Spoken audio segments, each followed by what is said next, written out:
Welcome, everyone, to our Tech and Learning Leadership Roundtable. These events are part of a series of event offerings by Tech and Learning. We're really enjoying highlighting the work districts are doing that influence their entire region and keeping the conversation going on social media. And speaking of social media, we're also having a live Twitter chat at hashtag TLTechLive. That's hashtag TLTechLive. So jump over to Twitter and join us while you're also on this webinar. We're so glad you're able to take time out of your busy schedule to join us, and a special thanks to Intel Education for making our time together possible. Last week, each of the former U.S. Department of Education EdTech directors co-authored and released a report on teaching remotely. The number one item on their top 10 list was connectivity. Not just any connectivity, but consistent, equitable access between home and school. And that is the emphasis of our conversation today. We know states and districts throughout the US, as well as the world, are utilizing devices as their primary access to instruction during this pandemic. We also know that access to the internet is a challenge. The supply chain is a challenge, and fiscal resources are a challenge, especially as our government is changing hands. Our panelists today are meeting these challenges in very exciting and headstrong ways, and I'm excited to have them with us today to share their perspectives. Today, we're joined by Stephen Burt, Director of Strategy, Clarity Innovations, Lillian Kim Franklin, Principal, Casablanca Community School, Curtis Siricki, Chief of Staff, Oakland Unified School District, and John Craman, Chief Information Officer from the Mississippi Department of Education. I'm Keisha Ray, President of K20 Connect and Tech and Learning's brand ambassador, to serve as your moderator today. We want this to be interactive, so please use the Q&A function to add your questions along the way, and we're going to have some time to have a panel discussion with you at the conclusion of our panelists' presentations. To get us started, our first speaker is Steve Burt, Director of Strategy at Clarity Innovations, and he's going to set the stage by sharing with us some of the findings from a recent Planning for Virtual Learning report. Steve? Thanks, Keisha. I really appreciate this opportunity. It's great to be on this panel with this group of distinguished panelists. I also want to say thank you to Tech and Learning, as well as to Intel, and all the different attendees who are coming from across the country to hear our discussion and hopefully participate in that today. As you mentioned, my organization, Clarity Innovations, was hired this past summer by Intel to take a look at some of the issues surrounding student engagement, equity, and connectivity.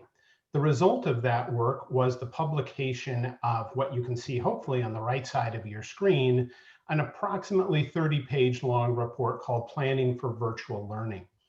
In this report, myself and a handful of my team members took what we believe to be the most sort of typical common devices being used in K-12.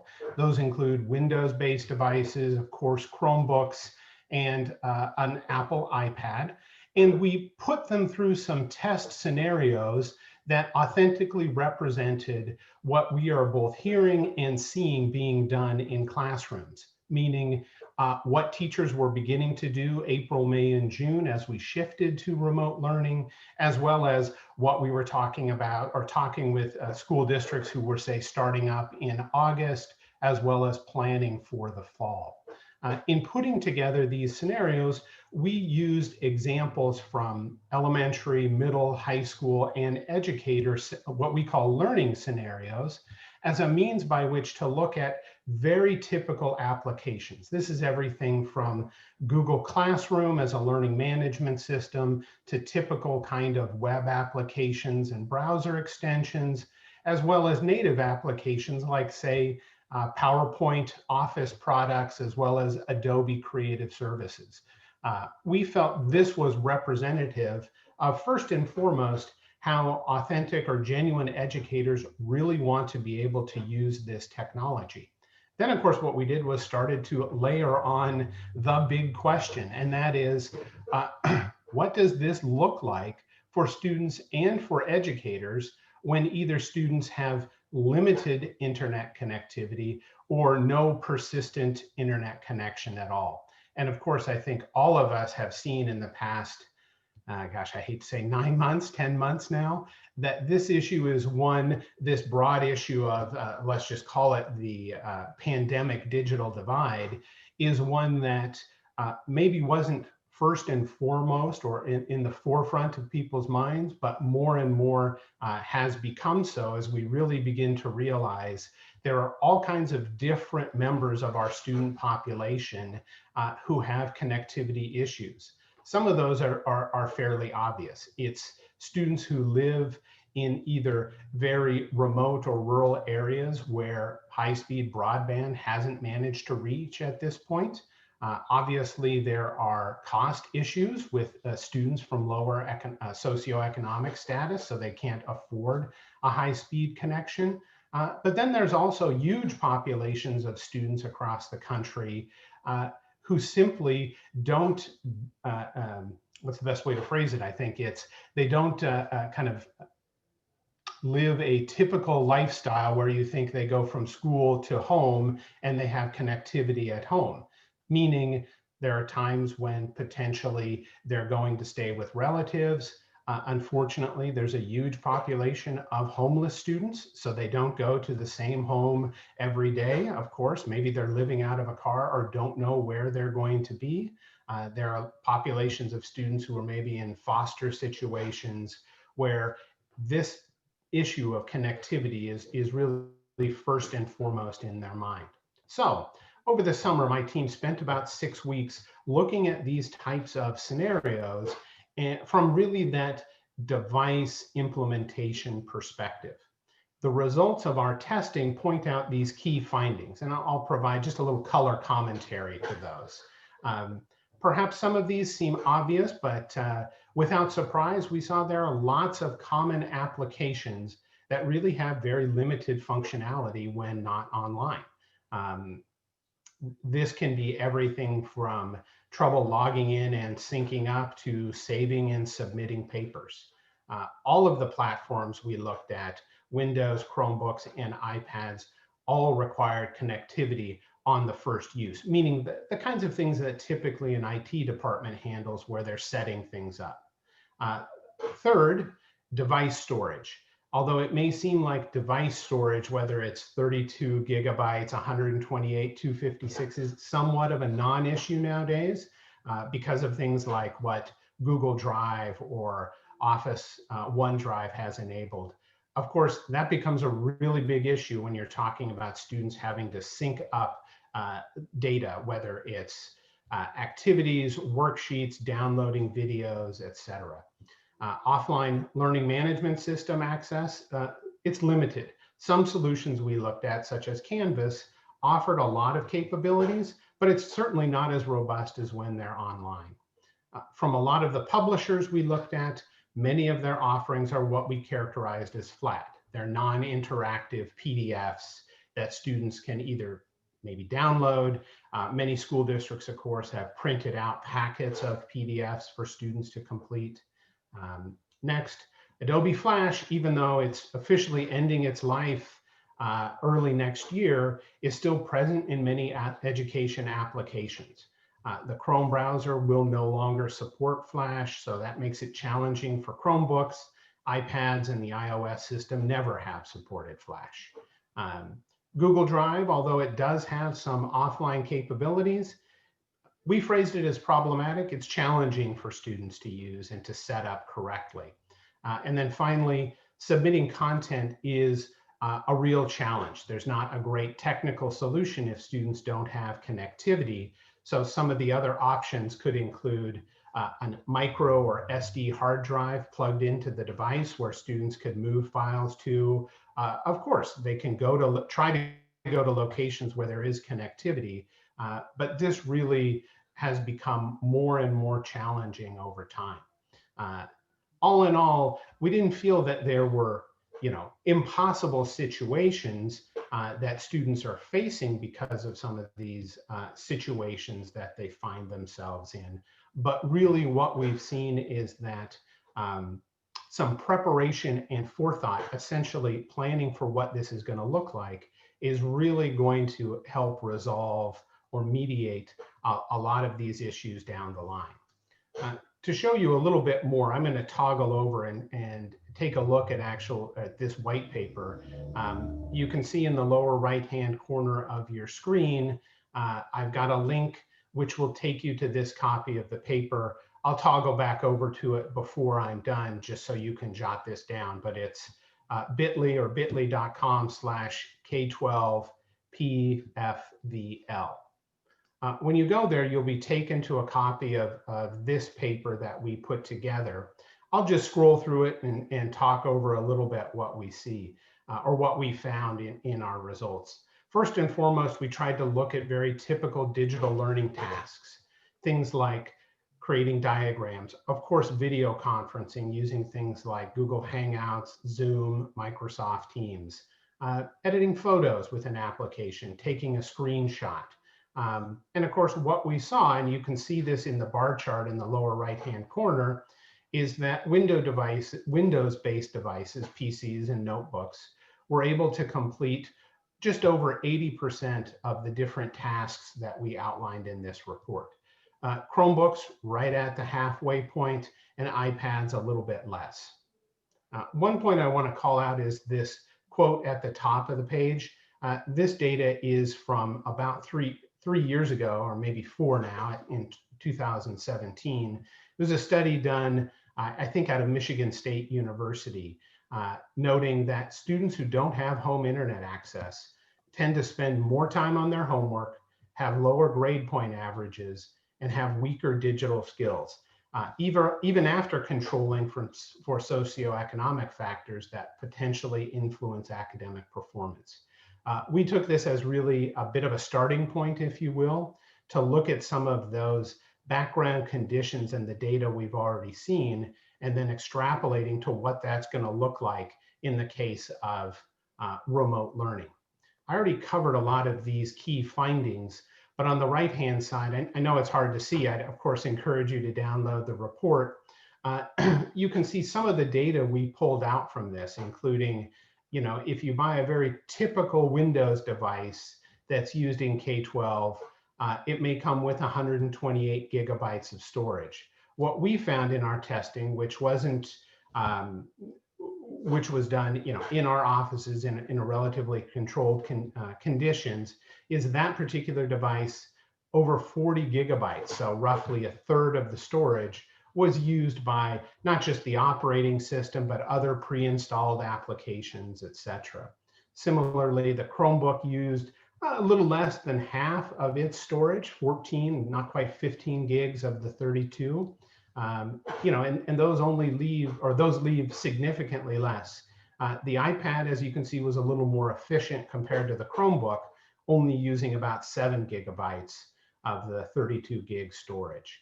The reason I think this is important, and I don't mean to bore you all with numbers and talk through gigabytes, is what my team put together was really started to look at how large is a typical lesson that teachers were preparing.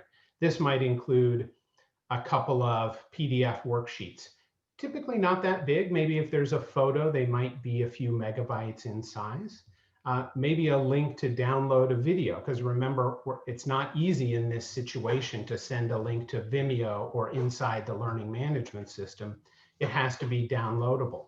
And then finally, teacher created videos. Of course, we've seen more and more of that increase over the past 10 months, where teachers are creating sometimes short explainer videos, sometimes they are recording an entire 30 or 40-minute session of them presenting and answering questions and answers. What we saw was that when you add those together and come up with an average size of a lesson that a teacher is putting together, we can do some very simple arithmetic based on that available space left in the device. And you can see the Windows with about 85 gigs, it can handle about 400 of those lessons that have PDFs and videos and teacher created videos. The Chromebook only about 81, and our typical iPad about 117. What this means, if you start to think about I'm a former high school teacher, so I think about this in the context of students having 5, 6, 7 different class periods in the day. Over the course of a semester, even with that seemingly huge amount of data storage, 85 gigabytes, the device itself could really only handle about 5.5 classes. The Chromebook could only handle about 1, and the iPad just over 1.5. So this, for me, along with these other findings, really begins to highlight some of the concerns we see around managing device storage when it comes to students who don't have persistent connectivity. And frankly, that advantage that so many of us have working from home with, whatever, 150 megabit connection to the internet. I'll skip through some of this other material because I want to highlight just a couple of other points before I turn it back over to Keisha. One, I want to give you just a quick feel for what these test scenarios looked like. So in this particular example, you can see a little bit of the data or the information, I should say, about our educator scenario. We were developed this lesson around the idea that educators are going to use video conferencing tools to collaborate together in a professional learning community. Of course, this wasn't the thing we were hearing teachers doing in April, but over the course of this fall, we've been hearing and seeing more and more of those kind of virtual collaborations. So the kind of tools we tested included Zoom, various Google software offerings, a learning management system, and some typical tools to let you capture your screen and record what's going on. The outcomes of this testing, boy, I apologize, I should have built this into a slide because this is very hard to read, is that it can be really challenging. And in order to make it work offline, of course, you have to, most educators have already figured this out, probably best if they provide a call-in phone number on top of the Zoom number. Of course, there's some settings and configuration in Google Drive that need to be made. These are all the types of issues that either an IT department or a school and an educator needs to be able to make. Similarly, for the high school scenario, we're looking at applications including Canvas and Zoom and screenshot editors and Photoshop Express. And we see a lot of these same kinds of concerns. There are better solutions than others that are going to work more effectively for students. Finally, let me skip ahead and just show you a little bit about what this test data looks like. So for example, if I come down here towards the appendices, you can see no surprise in our educator scenario, navigating to Drive, opening up slides, all that works seamlessly when you're talking about a connected device, regardless of the operating system. But when you start to talk about devices that aren't connected or have limited connectivity, you really start to, I don't even necessarily want to call it run into issues, but you have to be prepared for those kinds of considerations. You have to do prep work configuring Google Drive for offline access. Educators and students have to know their files are going to be saved locally, so they have to be dealing with some of the local file management options. And in some cases, in our scenarios using tools like Google Drive, it's just really challenging for iPad and its file management system to work properly or as expected for the Google infrastructure. So as I said, I'd encourage you to download this report. I'm happy, of course, to address questions or comments that come up. But I think what we found overall is that as part of your district or even your classroom's considerations for virtual, online, or hybrid learning looking ahead to 2021, these are some considerations that I think are worth pressing pause for a bit and really thinking about what's going to be the right solution, both for your teachers as well as your students. Thank you so much, Steve. This report is very insightful, and I'm sure it's proven to inform many district leaders in their decision making. And check chat for the link to access the report so that you can download it and refer to it for your own decision making. And speaking of leaders, our next speaker has taken on a major initiative to extend broadband and devices to her students and families as a principal in the Gila River Indian community in Arizona. Kim Franklin, take it away. Share your amazing story.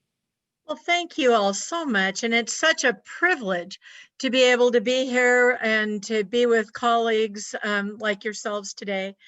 And I hope that our story will be one that is useful to other schools as well. As we were hearing from Steve's presentation, connectivity really is the essential function. Our school, and I've got a slide here of our school. Our school is located in a very rural section of Arizona. This is a picture of us looking out over the cotton fields on the way to our school. You can see we do have a cell tower. That was exciting. But the reality was that when we went into distance learning initially back in March, we had a mishmash of used devices. We had families that were primarily did not have any connectivity at all, or maybe they had a cell phone that could receive text messages or something along those lines, but that essentially it was a community that was facing a major chasm in that digital divide. Our school is a K-4 school with a preschool and then also an adult education component. And as we were facing in March, I think I heard somebody describe February and March in education this year as throwing spaghetti up against the wall just to see what was going to stick. And we were engaged in that too. But early on, my school board and my staff worked together to really come to grips with what we were about to face. As many of you are aware, Native American communities, for a variety of reasons, are at one of if not the highest risk group, the second highest risk group in the country. Part of that is a variety of comorbidities that perhaps exist within the community. But the biggest piece is probably that Native American families often live in multi-generational homes. And in my school, we also have a very large percentage of our grandparents who are raising their grandchildren. And so we knew early on that we were going to have to make decisions that were going to be educationally sound, guarantee educational continuity, and protect the people that we cared about the most, our students and their families and our staff. So one of the very first steps that was taken, and I think it was fundamental, was that our board decided that we would not be making these decisions week to week, as many other schools were. Can we open in 2 weeks? Can we open in 3 weeks? They realized that for the sake of educational continuity, we were going to be making big block decisions. And that provided an incentive for my staff to get behind the distance learning and the professional development that they were going to need. And it gave continuity to my families who could plan and say, okay, we've got to deal with this. It's not going to be just a week or 2 weeks. It's going to be the semester. And that's exactly what we did. So the very first thing that we knew was that because our families had no connectivity whatsoever, that we were going to have to use our CARES Act money to help us to acquire hotspots for every family. So from an equity perspective, every family in our school needed a hotspot. Even if the family was a family that had maybe a parent who was working, in some cases, the hotspot versus food was going to be a question for those families. So we made that commitment. We also decided that if a family had more than 3 children, we would ensure that they got a hotspot with full unlimited broadband service, and that they would get 2 of those, because we know that it's hard enough with 1 or 2 people on one single service. So that was the first step. And we were really trying to scrape together every end user device we could find. We had, 6 and 8-year-old devices that we were trying to get ready.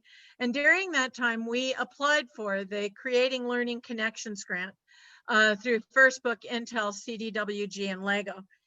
And we consider it, I mean, not to be too, I don't know what you'd say, but we really consider it a miracle because we got that program. And with that program came the Intel 5 core processors in an actual laptop with an actual screen. And that has changed so much of what we've been able to do. Because as Steve mentioned before, first of all, the laptop now has the ability to do both synchronous and asynchronous learning that's, happening in real time, learning that can be defaulted to a later time. So that families who maybe have 2 working parents and the kids can't attend in real-time live stream, we can delay their classes and they can be taking those classes later in the day because we have that storage capacity. The place where the laptops probably made the single biggest impact, though, was in, well, it's been all over our program, but certainly it was true in our special education program. Special education in the virtual world is very, very video intensive. It takes a lot of streaming capacity. It takes a lot of being able to do live instruction, whether it's for speech therapy or physical therapy, whatever the case may be. So this has made just an enormous difference for us. The other major piece that happened at the same time was Gila River's tribal governor, Stephen Lewis, worked with the tribal council, and they created a broadband initiative that brought stronger broadband out into the community and also connected our service centers in the community so that everybody can have better access to their online and virtual learning. I think that the key here was that because of these things, we were able to actually provide true distance learning. We are not just throwing anything at it. We were able to actually, with professional development, with consistency, with having the devices, with making sure that our families had the Wi-Fi capacity, we were able to ensure that our students are getting virtually the same instruction using the same instructional materials that they would have gotten had they been here in person. And we think that combined with the educational continuity, with the consistency that the vision of our board and the tribal community leadership have provided in making sure that we're making longer term decisions so that people have some predictability. And don't we all love a little predictability in these uncertain times? That has really made the difference for our families. The final thing I wanted to say was that the other thing that's happened is a true paradigm shift. Most of us know we've been talking for the better portion of a decade about what could happen if we had Wi-Fi, if we had computers, if every child had this capacity. We've been talking about it, but it was years in the future, years and years. And now, if there is a silver lining in all of this, it's that it has shifted the attention to where now when we're talking about next year and being able to come back in person, we are talking about what will the IT component of that be? What will we be doing in virtual learning that we had not been able to do before? And the very last piece, and this may be my favorite of all the silver lining pieces, is that it's now given us access to our parents in a whole new way.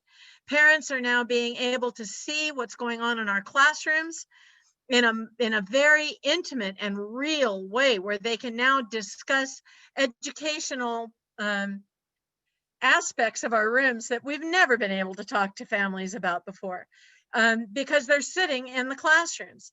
And it also has given us the opportunity to provide professional development and development to families and education to families in a new way. So I hope that our story of consistency, of planning, of working towards continuity, and then that partnership between our government, our local tribal government, will be of assistance.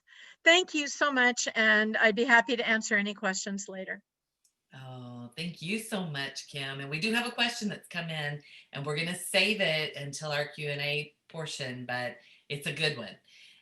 What amazing work you've undertaken, and how impactful it has been for not only your students, but their entire families. It's just so amazing. Our next speaker is Curtis Siricki. He's with Oakland Unified School District, and he's going to share their promise of 5G and their district level commitment of a device for both school and home. Curtis, take it away. Thank you so much, Keisha. Kim, I'm so inspired by your story, and everything you just mentioned resonates so much as being a fellow in the trenches person trying to close the digital divide in a community that it's been a major equity issue for years. And so I agree with you. Like, if there is a silver lining and a call to action under COVID, it's really been to kind of take the bull by the horns around some real deep equity issues and make good on a promise to our communities and our young people to actually close the digital divide for good, and not just, have this be something we do for a few months to get kids connected to their classrooms. So just wanted to appreciate that. And again, just thanks to Tech and Learning Intel. Really feel lucky to be on this panel, and good afternoon to all of the participants. In Oakland, when we went into shelter in place at the end of March, we knew very quickly, and had already been thinking about prior to that, we kind of saw it coming, that we knew we needed to really take on a major effort to close the digital divide that we had.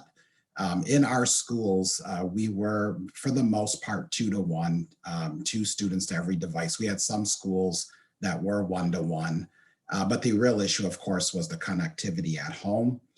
We simultaneously took on 2 tracks. One thing we immediately did is we basically moved almost our entire store of classroom computers and loaned them to families immediately. And we moved well over, I think close to 25,000 computers into the community in the first weeks of going into shelter in place. We simultaneously partnered with our mayor, who's really been an incredible champion, Mayor Libby Schaaf, and a nonprofit tech partner called Tech Exchange that has been around for a couple of decades. And their sweet spot was really taking computer donations, refurbishing them, and then gifting them to students on a small scale. Well, we've scaled them at this point. But we basically, what we do at the mayor's office is we launched the Oakland Undivided campaign. And it really was an effort, a joint commitment of the district and the city, that we are going to close the digital divide. And we raised $14 million very quickly. And we've purchased 34,000 computers. We have got about 10 to 12,000 5G hotspots, and we're doing that with T-Mobile. And I'll explain a little bit more how we decided on that product. And for families where the hotspot is not connecting, depending on where they live, we also have several hundred families that are on Comcast broadband. All of this is free to the family. I really want to point out that the Oakland Undivided is not a loaner program. These are computers that are actually gifted to children and their families. It is 1-to-1. If there's 4 children in the family, that means there's 4 computers, 4 hotspots in that home. There's three components to Oakland Undivided, which is the computer, the connectivity. These hotspots are enabled for 2 full years. The broadband we're paying for 100% as well. And most importantly is the tech support across multiple languages to support parents and to support students around using the device, staying connected, and troubleshooting. We additionally, on top of the home device, we also invested, the district did, in upgrading all of our teachers, and we've purchased new devices for every single teacher in the district, and that was done with CARES dollars. Our standard device for a teacher in the old school way was they also got a Chromebook to use. And for a lot of the reasons that Steve mentioned, those were really inadequate in terms of really managing all the different apps and platforms that teachers needed. So we got the teacher devices as well. We also differentiated the types of devices that students needed. So this wasn't a one size fits all. Pre-K, kinder, first graders, different groups in special education. We did a lot of listening. We have touch screens, we have larger screens. We do have the standard Chromebooks in high school for students that were in like our engineering media pathway programs, where the Chromebook was not an adequate tool to be able to engage in those classrooms. We purchased much higher end equipment for those students to use while they're in those classes. Additionally, what we did around the figuring this whole thing out to begin is we actually built an entire new database that could actually track the procurement, distribution, and tech support needs across all 84 district schools and another 40 plus charter schools in the city of Oakland, serving around 50,000 students. And we now have the largest data set around tech in the city of Oakland. We've had over 33 homes complete our tech check survey, so we know exactly what's needed by every single person in the home. 83% of all of our students that are on free and reduced price lunch program have actually completed the survey. And we've done that because we've built out, this has not just been a tech solution. We have a full family engagement team that is deployed around our Oakland Undivided, where we're really working closely with community organizations, grassroots organizations, parent advocacy organizations, to really make sure that we're not leaving any child or any home behind in this effort. One thing, just back to the 5G hotspot, we did a lot of sampling across companies. We got devices, we sent them to families, we sent them to educators, we tested to make sure, where they worked. We actually we actually have maps of every home in our district, so we could actually map the coverage area for any provider home by home in our district. And basically by doing that level of due diligence, looking at the coverage, the quality, the consistency of the coverage that we've heard a lot about this afternoon, we really landed on the T-Mobile product with the quality of coverage in Oakland, and the fact that it's an excellent connectivity at 5G, and we're able to get the 2-year enabled initial deal with them, so that our students didn't have to, and we didn't have to worry about, re-upping while we're still going to need to be in distance learning for some time. Lastly, I just want to say, right now we have 96% of all kids in our district we know for certain are connected. We're down now literally home by home. We have a whole cross-departmental team, a community team. We are doing everything we possibly can to find students that are homeless, that have all kinds of needs, to ensure that they're connected. And we're finding this last around 1,500 students. And some of them actually we think have some computer, because some of them we noticed are logging on to some of the platforms, some of their classes. But we want to make sure that we know how every child is being connected, what devices they're using, and what extra support they need. So that's been a huge part of the community effort as well. And I just wanted to dovetail a little something that Steve mentioned around homeless students and other students of high need. Clearly the advantage of the hotspot is it's mobile. Students are moving from home to home, or you might not even have a single stable place in where they're living, that the hotspot can travel with them. And so even with that, even with the hotspots, even with the broadband and all of this work, we actually have started to also open up a series of community-based learning hubs where students, and we focused on homeless students, on foster youth, some of our newcomer students. We looked at all of our attendance data of who was actually logging in, who was missing, and we targeted our highest need students to be able to go to a brick and mortar place that, socially distanced, all the PPE, and have a conducive, safe place to be able to log on for their learning. So I will end there and pass it back to Keisha. All right. Thank you so much, Curtis. Oakland will surely represent a shining star when this initiative is fully implemented, and the vision is just so incredible. Our final speaker leads the State of Mississippi Department of Education technology projects and has one of the largest projects in the country in play as we speak to reduce the equity gap in Mississippi. Mississippi legislators made some landmark decisions about closing the equity gap, and John is going to share his bird's eye view on how they're doing it. John? Thanks. So just as as Curtis and Kim and Steve mentions, thanks to Tech and Learning and to Intel for the opportunity to talk about the work that we're doing. I know we are all dealing with very common challenges.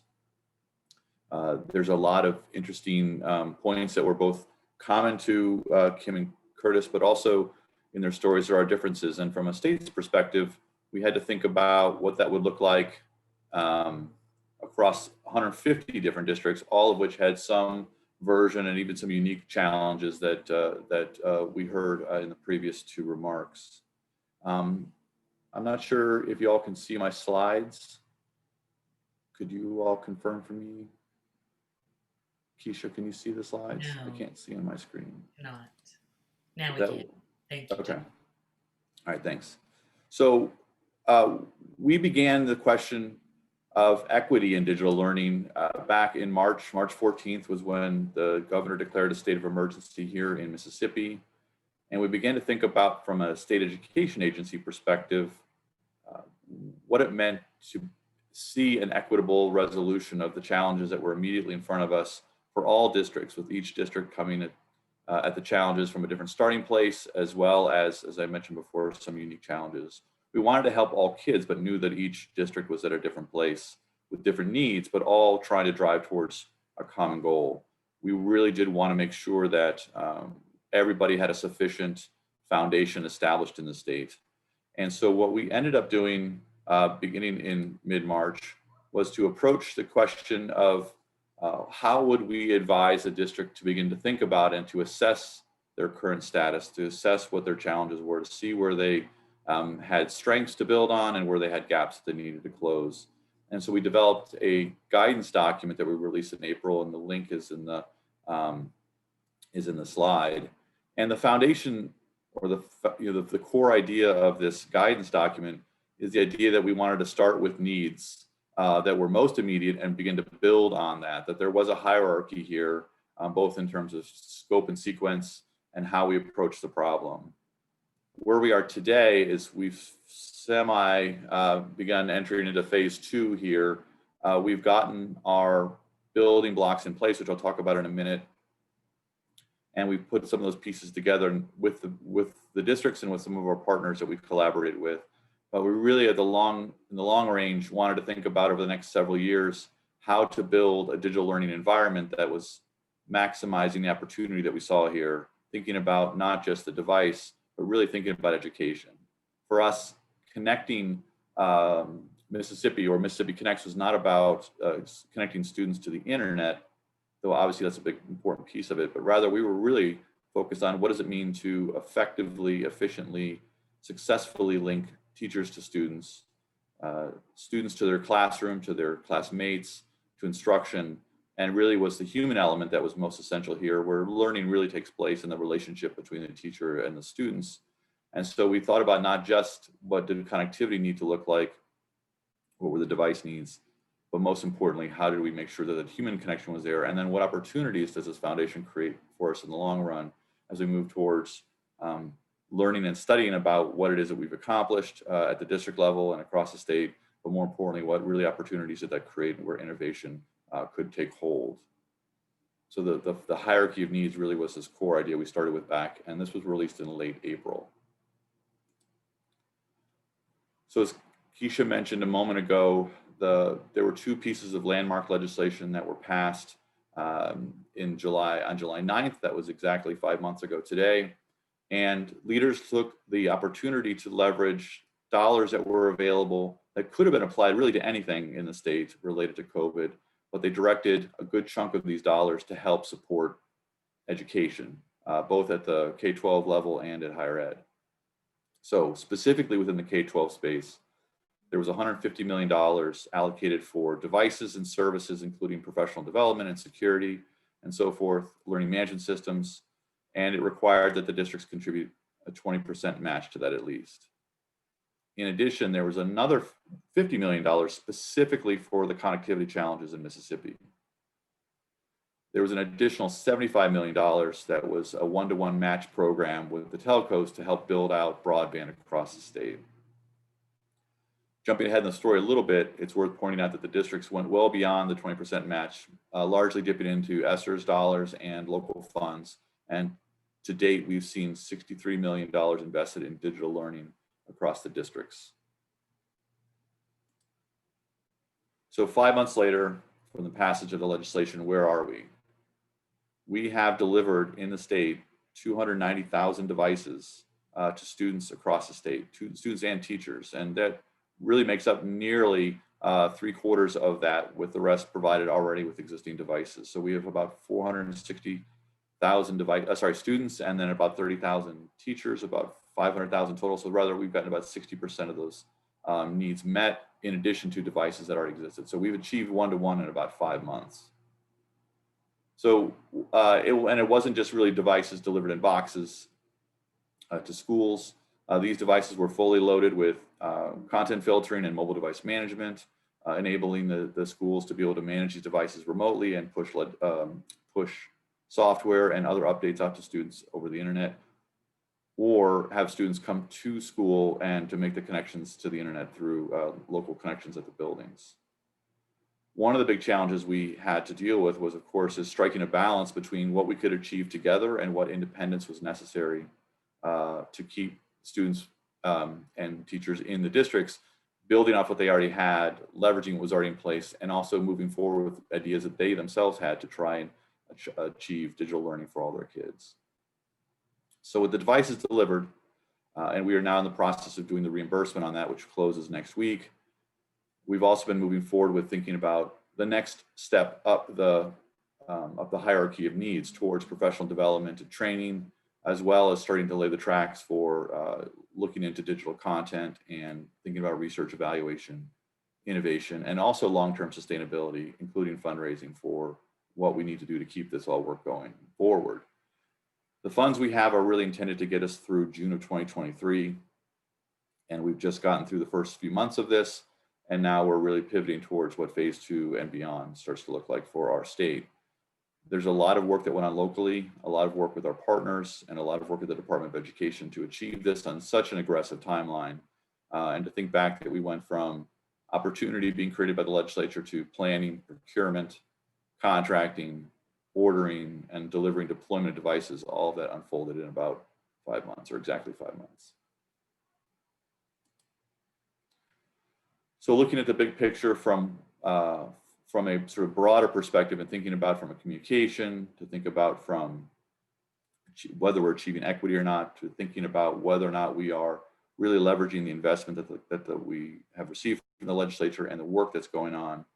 You know, we want to move beyond this connection of statewide filters and the project management achieved through bulk purchasing and getting learning management systems stood up and running into some of the same challenges that Steve talked about earlier, but then to really begin to address what this looks like from an implementation operational perspective.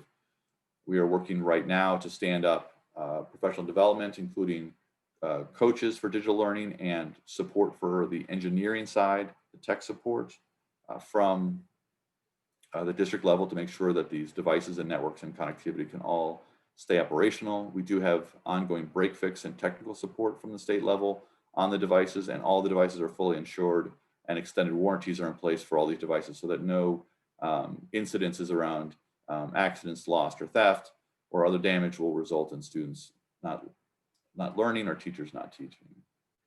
But we also want to think about how this connects to content, how this connects to our commitment to helping students achieve college and career readiness by the end of high school. And then, but also really thinking about what opportunities lay ahead in terms of expanding access to AP courses, which is difficult in some rural communities or communities where they have difficulty finding teachers to teach advanced courses. There are other parts of our commitment, including to the whole child. Social emotional learning, telehealth, teletherapy are critical. We've heard a lot in the news and from our schools and what we've seen ourselves, the challenges of students learning remotely. It is not just simply being at home and doing the same things you'd be doing before. There are other challenges related to children and how they interact with each other and their schools and their community and their families that we want to make sure that they're all staying well and being successful. But there are other opportunities once you start to achieve a degree of connectivity with devices and internet. Is also about workforce development and other adult learning opportunities, and really expanding opportunities for the whole family to begin to leverage other services around the state that are available, as well as seeking opportunities for moving their families forward with whatever their needs happen to be. But so much more that we want to begin to think about as we have stood up such a broad one-to-one initiative in such a short period of time. It's really now about moving forward to make sure everything is working and make sure that all the opportunities that we have for our families are achieved. And lastly, I would just point out that there are, in fact, still challenges, and I've seen some of the chat coming in and questions coming in during this webinar about what does connectivity begin to look like. Rural and suburban and some urban families still struggle with connectivity. I mentioned before that we had $50 million for connectivity. The districts themselves put it in other monies. There are other dollars coming from the telcos and other parts of state government. We approached this question as that we would have one big piece of a very large puzzle trying to solve for getting kids connected and their families connected online. And we did really leverage the flexibility that the laws gave for the districts to find solutions and to support them in connecting with vendors. We've seen a pretty broad set of strategies that the districts are deploying to solve the connectivity challenge. Some of it already mentioned with hotspots, some of it mentioned in terms of trying to strengthen the school capacity to deliver online learning. But we did see a lot of other solutions about mobile towers, fixed towers, both LTE and broadband, trying to reach the homes, putting other resources around the community that would increase opportunities and in a way extend floor space for schools, so that if students needed to be distanced but also in a supervised environment, there are more places for students to go, more connection points for students to reach, knowing that if we couldn't get internet to the students, we needed to get the students to the internet. And also other challenges regarding how do we think about delivering content and instruction in a digital environment. Steve mentioned a lot of flat files being distributed, PDFs being distributed. Obviously, the broadband or internet connectivity challenges grow as we move from flat files to dynamic content. So we do want to think about how we really do ensure that the teachers are thinking about and are prepared to address the challenges about digital learning, even if not all students are in front of them in the classroom today. We do not think about this as a challenge of schools or the state being shut down, but rather students moving in and out of quarantine over the next several months or the next school year, with some students or classes, the football team being sent home, students getting sick and going home, or teachers being out. How do we keep the work going and thinking about supporting a digital learning environment where teachers can respond to whatever their students are in front of them and the challenges between being home and school and connectivity or no connectivity, what that looks like, so that they all get an equal chance to learn and continue to grow. And that was something that was like really important too about something I believe that Curtis said about the question of technical support. We do want to think about standing up devices into districts that hadn't had that high volume of devices is one thing, but also working in a remote environment is very different than having the schools sort of maintaining the devices on the premises. thinking about what mobile device management looks like, about cloud-based services, what it looks like to have maintain Active Directory and other things in the cloud. We did learn a lot about some of the challenges that districts have in shifting from their current posture into something that is more aligned to the remote challenges that they have. And I guess the last thing I would say is that one of Kim's points that stuck with me was this idea about making big decisions and moving decisions in blocks, that we made big commitments to move forward in a very aggressive way, and that our program, I believe, has been successful to date, in part because we've thought big, we've acted big, and we moved aggressively to put in place the solutions that we've come up with and learn along the way and adjust along the way. And that's where we are with Mississippi. A lot more to come, and I look forward to questions, and thank you. All right, and thank you. You know, this work is going to have such an incredible impact on education in Mississippi. I can't wait. I'm a bordering state. I can't wait to see what goes on and how it plays out. I know it's going to be so amazing. And thanks so much to each of our speakers today. What a wonderful demonstration of how the positive use of technology can really help inform supporting student success. And we have some unbelievable insight from wonderful district, state, and industry friends. Now it's time for our highly anticipated Q&A. We do have some questions that have been asked and answered in the Q&A box, so I encourage you to take a look over there and see what those questions are, since we're limited on time. And more of our panelists will go in there and answer those questions. I want to capture some questions that are in chat because we won't be able to answer them in the Q&A box. And this is, let's see, it looks like it's from Michael Harrison. And the question is, all the panelists mentioned connectivity as important with other areas as well. What are some of the important aspects to consider in purchasing this LTE hotspot, etc.? Is it coverage, speed, content, storage? As Steve Burke mentioned, what else can help someone who's looking into this right now? This is a super loaded question, but I'm going to start with Steve because he alluded to kind of your research.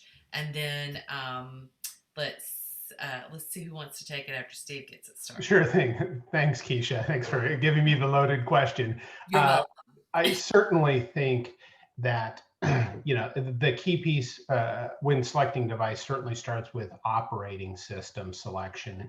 And much of what our report showed is that the most versatile of the typical platforms is Windows. And of course, there are other considerations. When we're talking about Intel sponsoring this, we want to, it's also germane to think about processor type, processor speed. Kim mentioned some of the Core i5 devices being implemented in Gila. So for me, it's operating system, some of the power within the computer as well as storage are the key pieces. When you start to look at issues like built-in LTE or connectivity, those devices are a bit few and far between, and I think districts are, in my experience, are having much better success with mobile hotspots, like some of the examples that Curtis and others shared, or the sort of localized center where students can come in to connect online. The last piece I'll mention is I think this all has to go hand in glove with extended professional development and training for educators. Opportunities for them, one, to complain and air their frustrations, but two, to learn from each other and other experts about what's working from the smallest tip to the most, expansive strategy. Excellent. And John, do you want to take a stab at it too? Sure. Obviously that across different communities, there are different coverage areas, right? Different vendors have different coverage. There are geographical or topographical barriers sometimes that districts have to be thinking about. The other one thing that came up, which I think dovetails with what we just heard, is this idea about what the data plans, if you have gone to giving hotspots to families or have data plans for families, what are the speed limits? So how do you have, or capacity for the month? So if you have a plan that has data limits, what happens at the end of that? Are there new costs that show up? Is that a new cost that would potentially impact a family that is low income? Or do they throttle down the speeds where suddenly you start to see the loss or drop off of participation by students if the speed is suddenly cut, after some period of time? And then of course, other issues around what are you using those data for? Are there ways of limiting it so that, you know, the older cousin's not there doing Netflix and burning through your data, and the student can actually learn. And then of course, even multiple students in a family, and I think Kim mentioned this, multiple families, multiple kids in a family online at the same time, and what does that do in terms of connectivity and performance? So those are some of the issues I think that we explored a lot, and that we did talk with the districts about, helping them try to think through what the best strategies were for them, so they didn't run into problems that they didn't anticipate right after initiation. Excellent. Thank you so much. We have a lot of questions in the Q&A box, and thank you to all our panelists who have logged in there and answered those questions. I know our viewers are really appreciative of that. We've actually come to our time together. It happens so fast. It goes so fast every single week. But I do want to be respectful of everybody's time. And I want to thank again our panelists for being with us today. And thanks so much to Intel Education again for making this time together possible, and for all the work that they continue to do on the blueprint too. And you see that link in our chat, so please check that out. A special thank you to our audience who took the time out of their busy schedules to log in and spend time this afternoon together. I thoroughly enjoy my time with you during our virtual leadership roundtables, and my partnership with Tech and Learning is something I really value. We have a lot of ideas about supporting districts and schools as we move forward in this new normal, so please check back on the Tech and Learning website and on the K20 Connect website for more information about future opportunities to come together as an education community. It's always a pleasure to spend time with our amazing education professionals around the country. I'm forever grateful for you being part of our time today. I look forward to seeing you at our next Intel series webinars, as well as future Tech and Learning webinars. We're thankful that progress is being made on the vaccine, so we may be able to see each other together very, very soon. Until then, continue to be safe. Please don't forget to wear your mask, and happy holidays to everyone. Thanks, Keisha. Thanks. Thank you, Keisha. Thank you. Thank you all. Thanks, so much, everybody. everybody. Take care all. Bye-bye. Bye.